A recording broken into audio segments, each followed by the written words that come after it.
जय हिंद बच्चों, मैं धर्मेंद्र सर।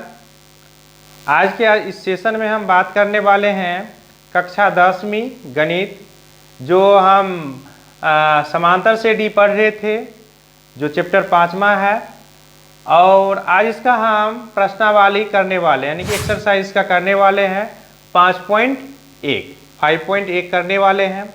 इसका हमने जो है पिछले सेशन में इनके बारे में, यानी कि एपी क्या है, समांतर से डी क्या है, वह कैसे दिया हुआ रहता है, उनकी सूची क्या होती है, अनुक्रम क्या होता है, ये सारे चीज़ों के बारे में डिस्कशन हमने पिछले सेशन में कर लिए थे।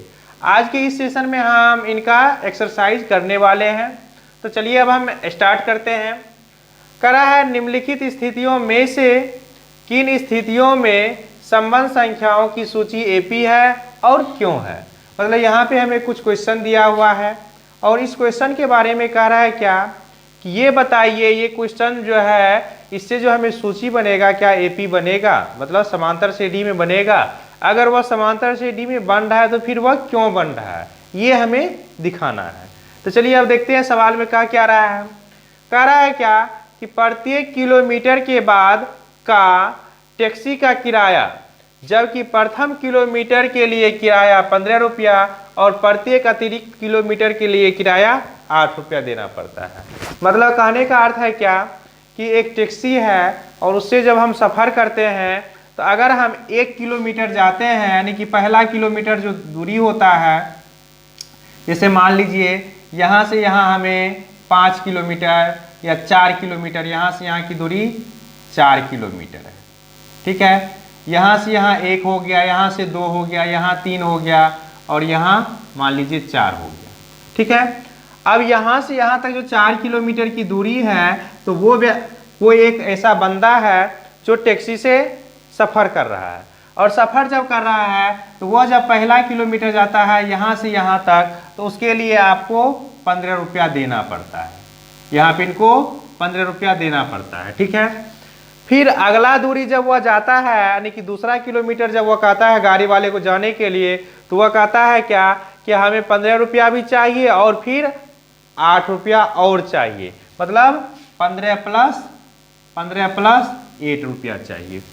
फिर अगला जब किलोमीटर कहता है जाने के लिए, तो वह कहता है कि जो आप पैसा दिए हैं हमको 15 रुपया और 8 रुपया, वो भी हमें चाहिए फिर से, और फिर हमको 8 रुपया और चाहिए। मतलब कहने का अर्थ है 15 प्लस 8 चाहिए।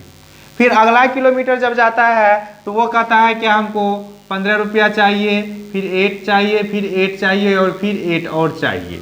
मतलब अगर वह 1 किलोमीटर सफ़र करता है तो 15 रुपया उसको देना पड़ता है। अगला किलोमीटर अगर वह सफ़र करता है तो फिर 15 प्लस 8 उसको देना पड़ता है।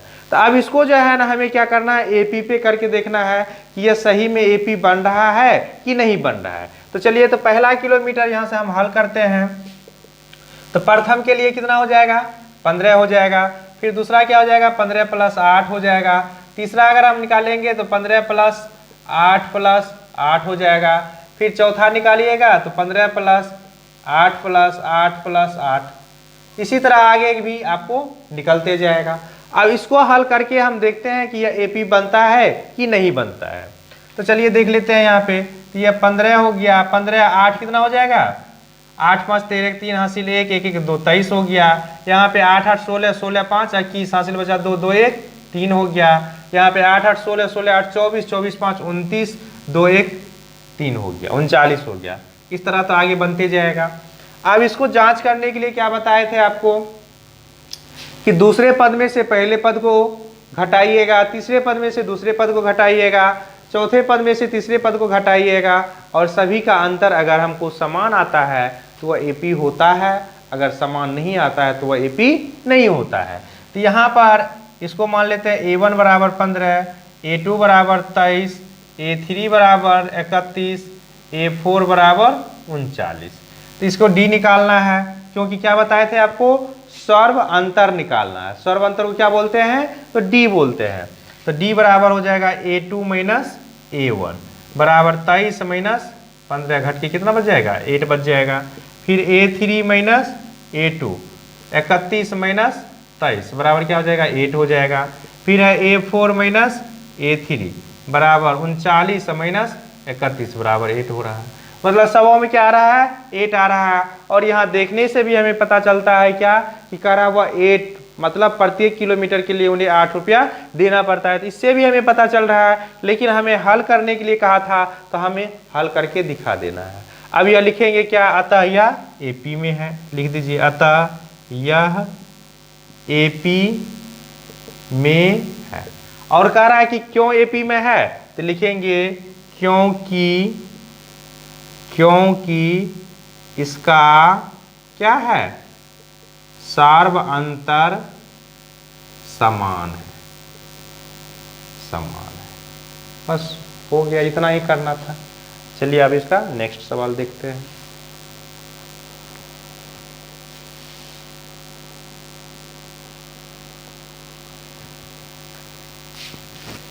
चलिए एक का 2 नंबर का क्वेश्चन है, देखते हैं क्या है। कह रहा है किसी बेलन में उपस्थित हवा की मात्रा, ठीक है, जबकि वायु निकालने वाले पंप प्रत्येक बार बेलन की शेष हवा का 1/4 भाग बाहर निकाल देता है। कह रहा है क्या है, एक बेलन है और उसमें क्या है, हवा भरा हुआ है, और उस हवा को क्या करते हैं, एक पंप से निकालते हैं, और पंप से जो निकालते हैं ना, तो उस बेलन में जो शेष हवा भरा हुआ है ना, उनका 1/4 भाग वह क्या करता है, बाहर निकाल देता है। चलिए अब इसको हम सिंपल रूप में हल करते हैं। मान लेते हैं क्या कि बेलन में कितना है, V आयतन हवा है। माना कि बेलन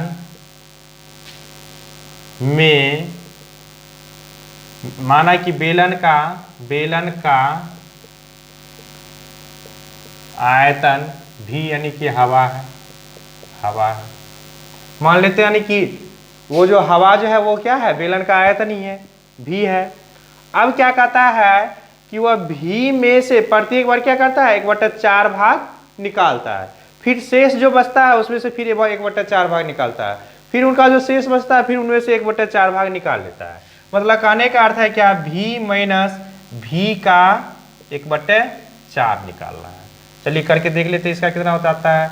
तो V माइनस V बटे 1/4 हो गया, तो लघुत्तम लीजिएगा इसका, तो बराबर से क्या होने वाला है, एलसीएम हो गया 4, तो 4V माइनस V बराबर 3V/4। एक तो ये निकल गया। अब फिर क्या कर रहा है कि ये तो शेष हवा बच गया, अब फिर इसका 1/4 भाग निकालना है। अब कितना बचेगा, तो 3V/4 माइनस 3V/4 का 1/4, मतलब जो शेष बचेगा उन सब का 1/4 करके निकालेंगे, फिर जो शेष बचेगा फिर उनका 1/4 करके निकालना है। तो बराबर 3V/4 माइनस ये इससे गुना कीजिएगा, कितना हो जाएगा, 3V/4 चौके 16, लघुत्तम लीजिएगा 16 हो जाएगा, बराबर से यहाँ हो गया 16, तो 4 चौके 16, 4 तिया 12 माइनस 3V, यहाँ 12V बराबर कितना हो गया, 9V/16। इसको हम 9V को और क्या लिख सकते हैं, अच्छा 9A भी रहने दीजिए, ये हो गया, दूसरा निकल गया। फिर और निकालना है, यहाँ से निकाल देते हैं, 9V/16 माइनस 9V/16 का 1/4, तो बराबर क्या हो जाएगा, 9V/16 माइनस 9V/16 चौके 64 बराबर लघुत्तम लीजिएगा इसका, तो 64 हो जाएगा, 16 चौके 64, 9 चौके 36 माइनस 9V बराबर कितना हो जाएगा, 27V/64, 3 को निकल गया। चलिए अब 3 को जो निकला तो इसी से हम देख लेते हैं इनका AP बन रहा है कि नहीं बन रहा है। यह क्या हो जाएगा, 3V/4 9V/16 27V/64, आगे भी इस तरह निकलेगा। तो A1 बराबर हो गया 3V/4, A2 बराबर हो गया 9V/16 और A3 बराबर हो गया 27V/64। मतलब AP जांच करने के लिए कम से कम हमें 3 मान तो चाहिए ही चाहिए, 2 से कम नहीं चलेगा, कम से कम 3 या 3 से अधिक निकालिएगा तो फिर पता चल जाएगा कि उसका स्वर्वांतर समान आ रहा है कि नहीं आ रहा है। तो चलिए अब स्वर्वांतर D निकाल देते हैं। तो D बराबर A2 माइनस A1 करना है, तो 9V/16 माइनस 3V/4 है। तो एलसीएम हो जाएगा कितना, 16 हो जाएगा। तो 9V माइनस यहाँ पे 4 चौक 16, 4 तिया 12, तो 12V बराबर कितना हो गया, माइनस 3V/16 हो गया। फिर आगे निकालिएगा A3 माइनस A2 देख लेते हैं। A3 का मान कितना है, 27V/64, माइनस यहाँ कितना है 9V/16, एलसीएम हो जाएगा कितना 64, तो यहाँ पर हो गया 27V माइनस यहाँ 16 चौके 64, 9 चौके 36V, तो घट करके कितना हो जाएगा माइनस 9V/64। क्या दोनों मान बराबर है, नहीं है, तो लिख दीजिए अतः यह एपी में नहीं है, क्योंकि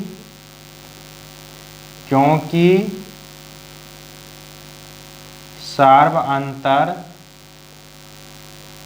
डी समान नहीं। बस हो गया। चलिए एक बार और हम इसको समझा दें, क्योंकि जो है ना समझ में आया नहीं होगा। कह रहा है क्या, एक बेलन है और उस बेलन में क्या है, हवा भरा हुआ है। हो सकता है इस तरह का बेलन हो और उसमें क्या है, हवा भरा हुआ हो। अब इसमें जो हवा भरा हुआ है, तो इसमें से जो हवा भरा हुआ उस बेलन में से क्या करता है, 1/4 भाग, जितना हवा है उसमें से 1/4 भाग क्या करता है, वह हवा निकाल लेता है। मतलब जो हवा है उसका 1/4 भाग निकाल लेता है।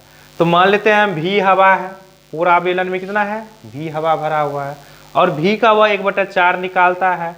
तो जो हवा निकला वो तो इसमें से घटाना पड़ेगा ना, तब ना हमें शेष पता चलेगा कि उस बेलन में कितना हवा बचा है। तो इसीलिए हम यहाँ पे डायरेक्ट कर दिए हैं भी माइनस भी का 1/4। तो शेष हवा कितना बच जाता है, 3V/4 बच जाता है। अब फिर जो 3V/4 जो इसमें बचा, फिर उसमें से क्या करता है, वह 1/4 भाग निकाल लेता है। तो 3V/4 का 1/4 भाग वह निकाला, तो जो निकला वह इसमें से माइनस हो गया, तो वो हो गया 9V/16। इसी तरह फिर इसका भी निकला है, और निकालने के बाद देख रहे हैं क्या ये एपी में आ ही नहीं रहा है, क्योंकि यहाँ स्वरंतर इसका समान नहीं है। चलिए इस चैप्टर का तीसरा सवाल है, ये अब देख लेते हैं क्या कर रहा है। कह रहा है क्या कि प्रत्येक मीटर की खुदाई के बाद एक कुआं खोदने में आई लागत, ठीक है, जबकि प्रथम मीटर खुदाई की लागत 150 रुपया है, और बाद में प्रत्येक मीटर खुदाई की लागत 50 रुपया बढ़ती जाती है।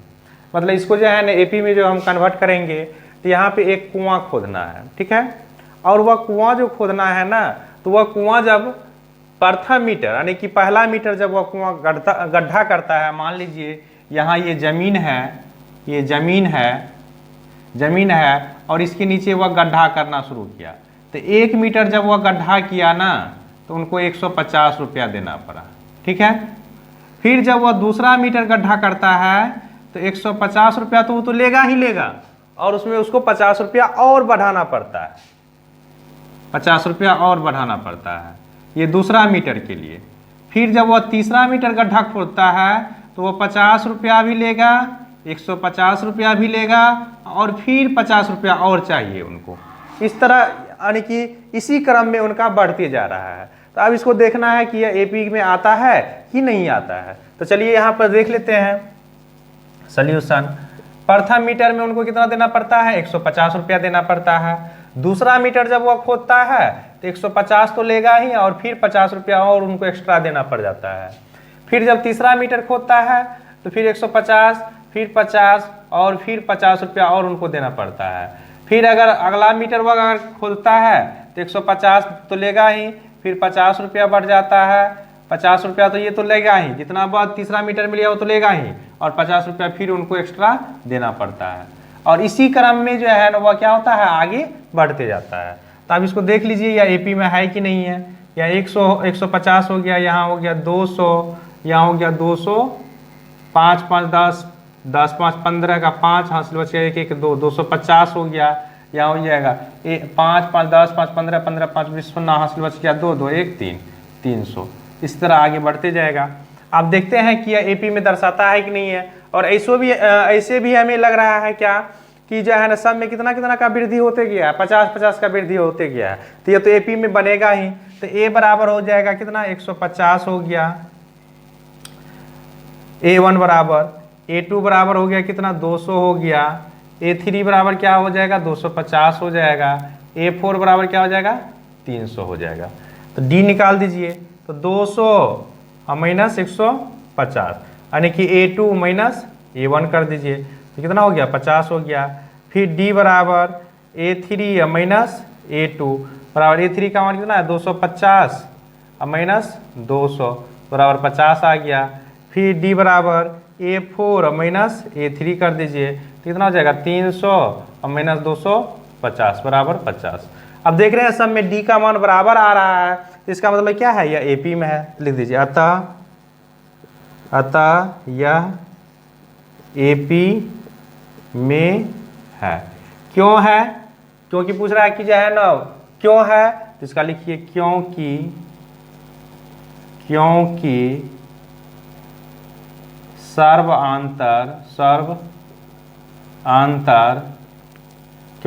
आंतर समान है। हो गया। चलिए नेक्स्ट 4 नंबर का क्वेश्चन है, 1 का 4 नंबर है।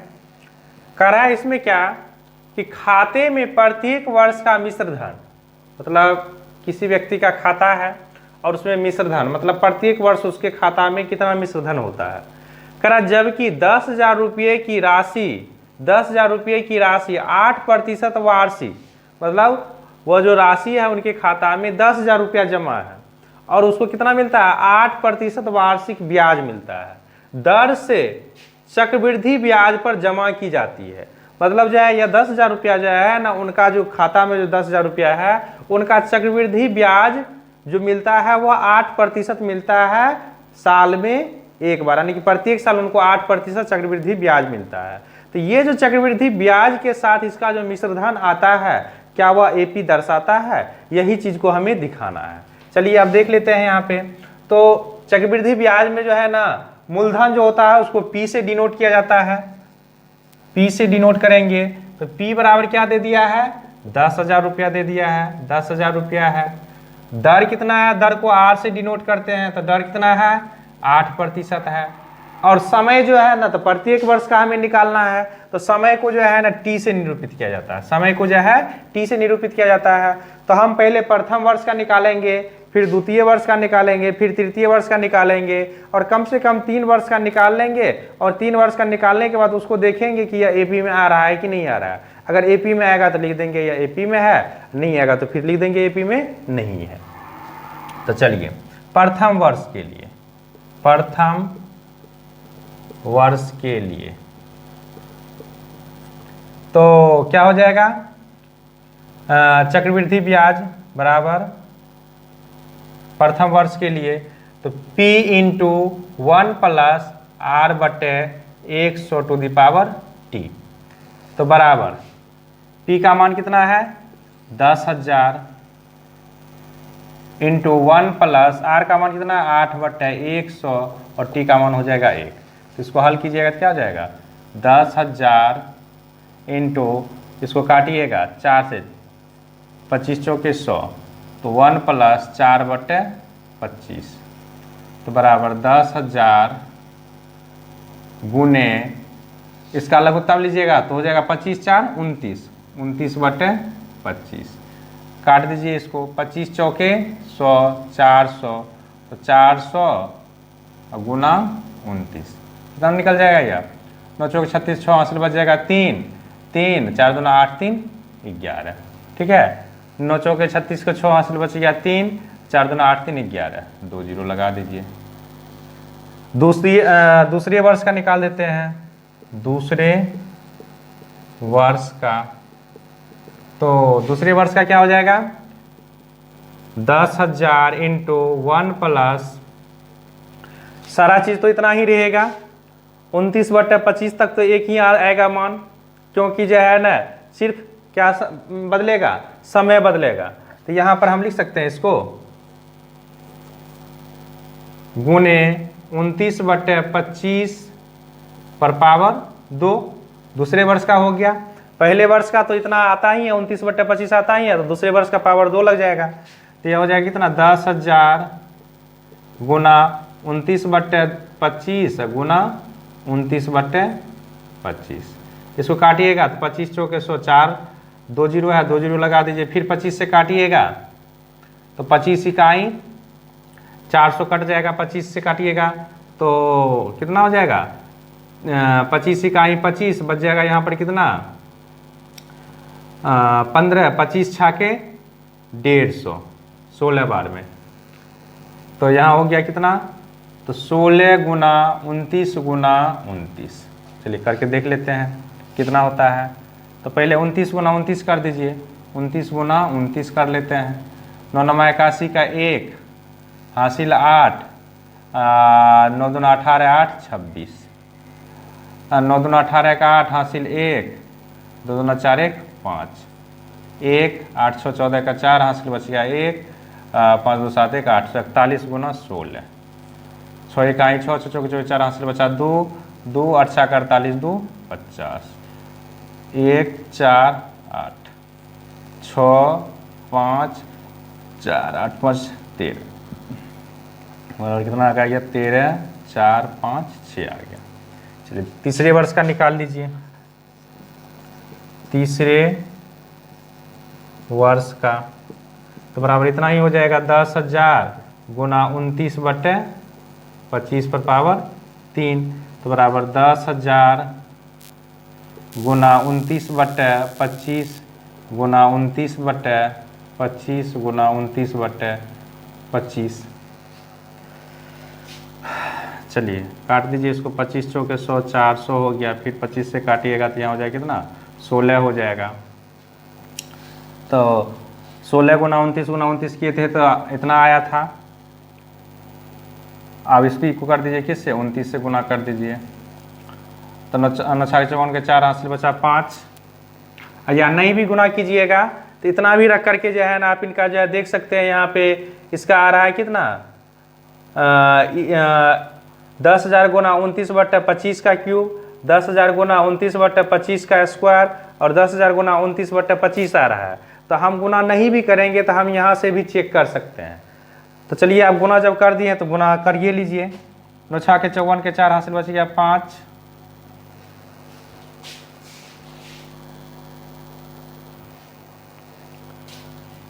9 6 के 54 4 हासिल बचा 5, 5 9 5 45 5 50 9 हासिल 5, 9 4 36 5 41 4, 9 3 27 4 31 3, 9 3 12, 6 2 12 का 2 हासिल 1, 5 2 10 11 1 हासिल 1, 4 2 8 1 9, 3 2 6 2 इकाई 2, 4 2 2 9 1 10, 6 2 8 1 9 2 1 3, और बटा कितना है, 25 है, 39,002,24 बटे 25।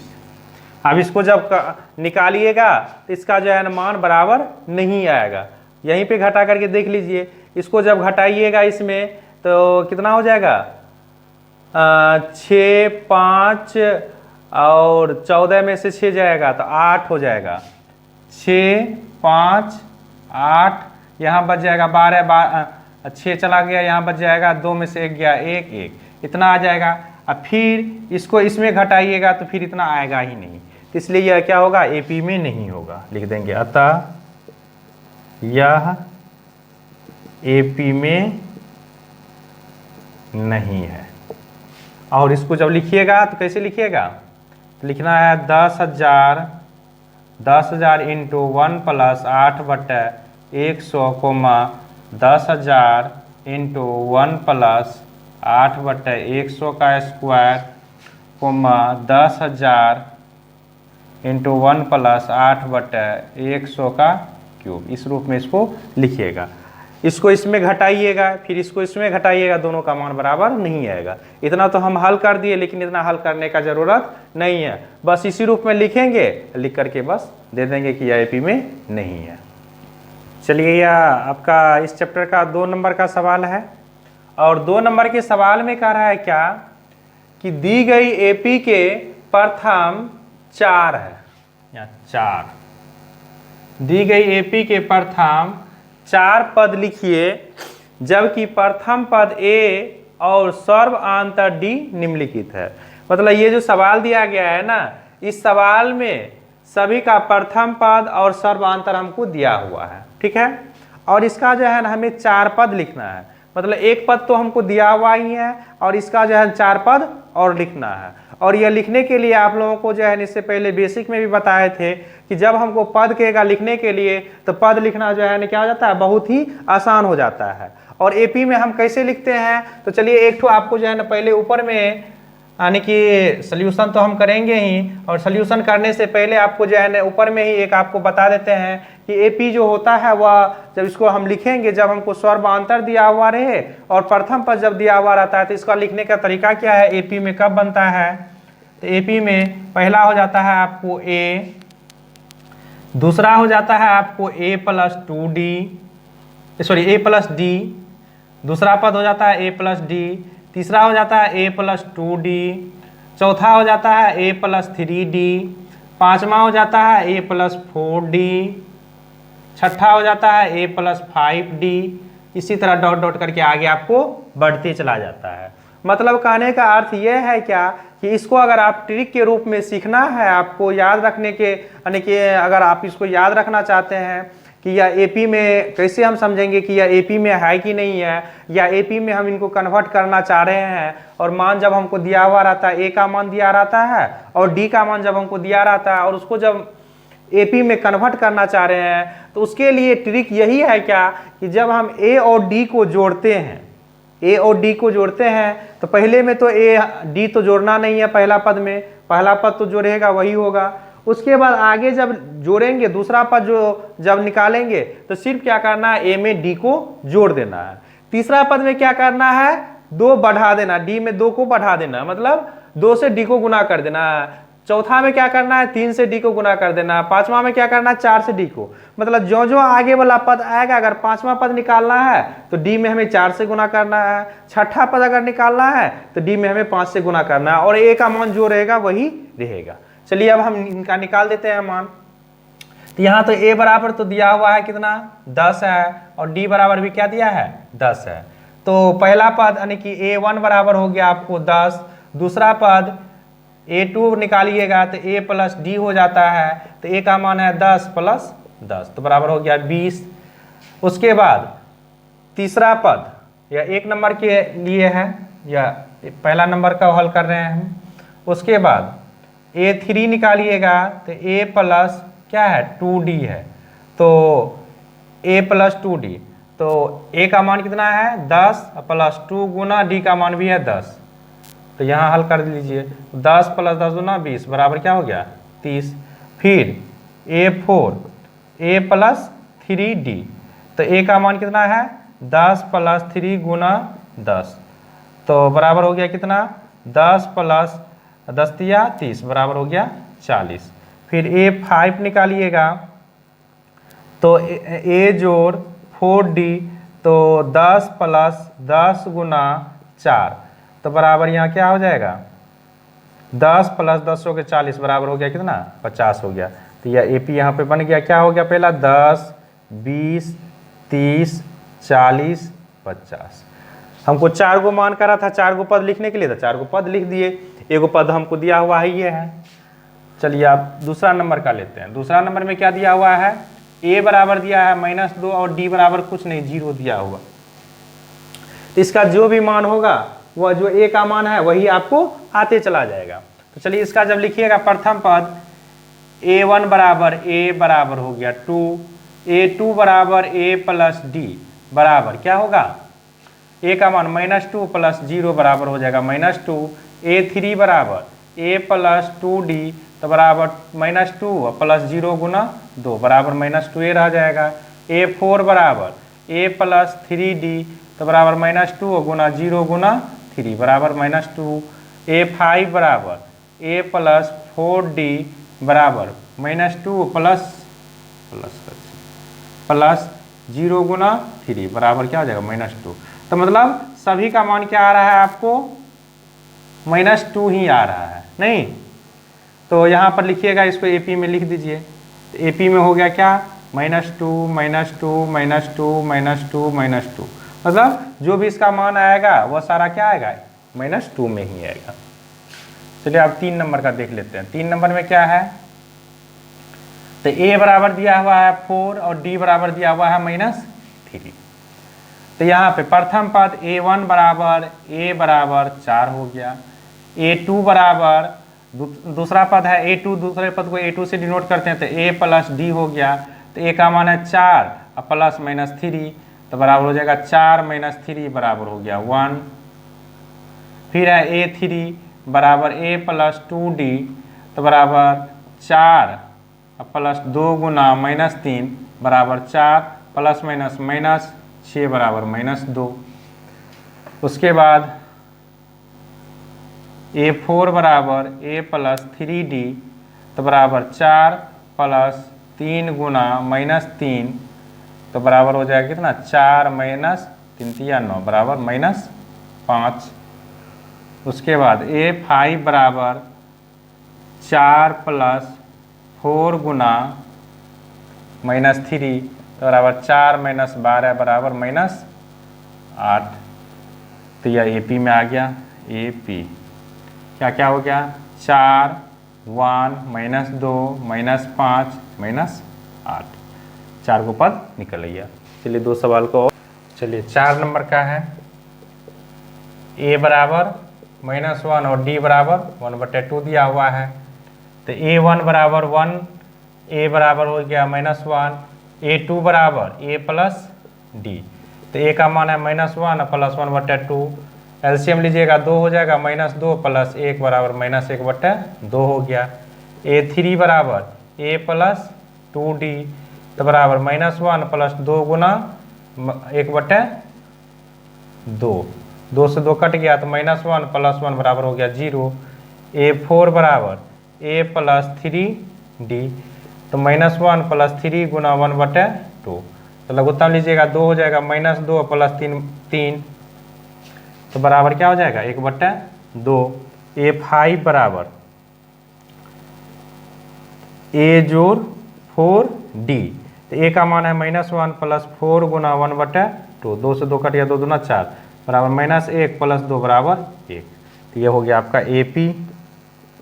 क्या क्या हो गया, AP में -1 हो गया, उसके बाद -1/2 हो गया, उसके बाद क्या हो गया 0 हो गया, फिर 1/2 हो गया, फिर 1 हो गया। ये आपका बन गया। उसके बाद 5 नंबर में क्या है, a बराबर -1.25 और d बराबर दिया है -0.25। चलिए सॉल्यूशन कर लेते हैं। तो a1 बराबर a बराबर हो गया कितना, -1.25। a2 बराबर क्या हो जाएगा, a जोड़ d होगा तो बराबर a का मान कितना है, एक ही लाइन में कर लेते हैं। a बराबर a का मान कितना है -1.25 प्लस -d का मान कितना है 0.25 तो बराबर हो जाएगा -1.25 प्लस -0.25 तो बराबर यहाँ क्या निकल जाएगा, अच्छा दोनों माइनस ए में है तो यहाँ हो जाएगा आपको -1.50। इसको नीचे लिख दीजिए, बराबर -1.55 तो 4 1 5 1.50। दूसरा निकालिएगा a3 बराबर क्या हो जाएगा, a जोड़ 2d तो a का मान है -1.25 प्लस 2 गुना 0.25 तो बराबर हो जाएगा -1.25 माइनस 25 दूना 50 50 तो बराबर हल करके क्या हो जाएगा, या -0 5 2 अच्छा 5 5 5 2 7 1.75। फिर a3 a4 a plus 3d कर दीजिए तो a प्लस 3d तो a का मान क्या है, a का मान है -1.25 प्लस 3 गुना -0.25 तो बराबर -1.25 माइनस 25 तिया 75 0.75 तो जोड़ करके निकालिए तो कितना हो जाएगा, यह 5 5 10 आप 7 दूनो 1 10 हासिल बच जाएगा कितना 1 1 1 2 माइनस 2.0 A5 बराबर A जोड़ 4D तो बराबर माइनस 1.25 प्लस 4 गुना D तो बराबर अच्छा 4 गुना D का मान कितना है माइनस 0.25 है तो माइनस 1.25 4 से गुना कीजिए तो माइनस कितना हो जाएगा 1.00 1.00 तो बराबर हो जाएगा माइनस 2.25। इसको एपी में लिख दीजिए।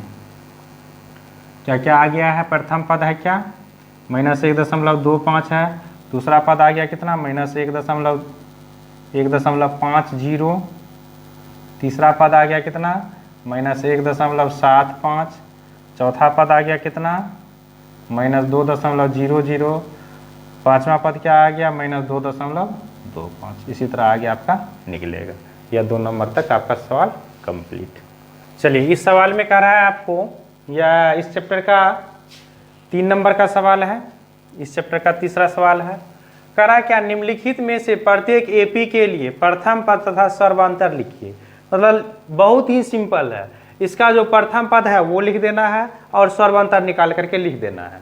ऐसा नहीं है कि सब में से सर्वांतर निकालना है कि जैसे कि A1 में से पहले A2 यानी कि पहला निकालेंगे सर्वांतर तो A2 में से A1 को घटाएंगे फिर A3 में A2 को घटाएंगे।